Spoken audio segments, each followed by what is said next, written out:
Hello friends, ನಮಸ್ಕಾರ. ನಾಡು ನುಡಿ ಲೈವ್ಗೆ ಸ್ವಾಗತ. ಸ್ನೇಹಿತರೆ, ಇದೀಗ PM ಕಿಸಾನ್ ಹಣ ಪಡೆತಾ ಇರುವಂಥ ರೈತರಿಗೆ ಮಹತ್ವದ ಸುದ್ದಿಯೊಂದು ಇದೆ. PM ಕಿಸಾನ್ನ 22ನೇ ಕಂತಿನ ಹಣ ಪಡಿಬೇಕು ಅಂತ ಹೇಳಿದರೆ ನೀವು ತಕ್ಷಣವೇ ಈ ಕೆಲಸವನ್ನು ಮಾಡಬೇಕು. ಹಾಗಿದ್ರೆ ಏನು ಅಂತ ತಿಳಿಯಲು ವಿಡಿಯೋವನ್ನು ಕಂಪ್ಲೀಟ್ ಆಗಿ ನೋಡಿ. ಕೇಂದ್ರ ಸರ್ಕಾರದ ಮಹತ್ವಾಕಾಂಕ್ಷಿ ಯೋಜನೆಯಾದ PM ಕಿಸಾನ್ ಅಡಿಯಲ್ಲಿ 22ನೇ ಕಂತಿನ ಹಣ ಬಿಡುಗಡೆಗೆ ಸಿದ್ಧತೆ ನಡೀತಾ ಇದೆ. ಆದರೆ ಮುಂದಿನ 2,000 ರೂಪಾಯಿ ಕಂತು ನಿಮ್ಮ ಖಾತೆಗೆ ಜಮೆಯಾಗಬೇಕಾದ್ರೆ ಕೆಲವು ಪ್ರಮುಖ ಪ್ರಕ್ರಿಯೆಗಳನ್ನು ಪೂರ್ಣಗೊಳಿಸುವುದು ಕಡ್ಡಾಯ ಅಂತ ಹೇಳಿ ಕೇಂದ್ರ ಸರ್ಕಾರ ತಿಳಿಸಿದೆ. ಸೊ ಅದು ಯಾವುದಪ್ಪ ಅಂತ ಹೇಳಿದರೆ, ಮೊದಲನೇದಾಗಿ KYC.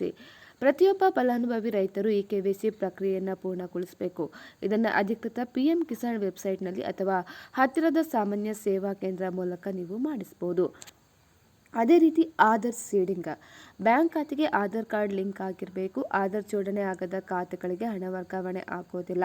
ಇನ್ನು ನೇರ ನಗದು ವರ್ಗಾವಣೆ ಮೂಲಕ ಹಣ ಜಮೆಯಾಗುವುದರಿಂದ ನಿಮ್ಮ ಬ್ಯಾಂಕ್ ಖಾತೆ DBT ಸ್ವೀಕರಿಸಲು ಸಕ್ರಿಯ ಕೂಡ ಆಗಿರಬೇಕು.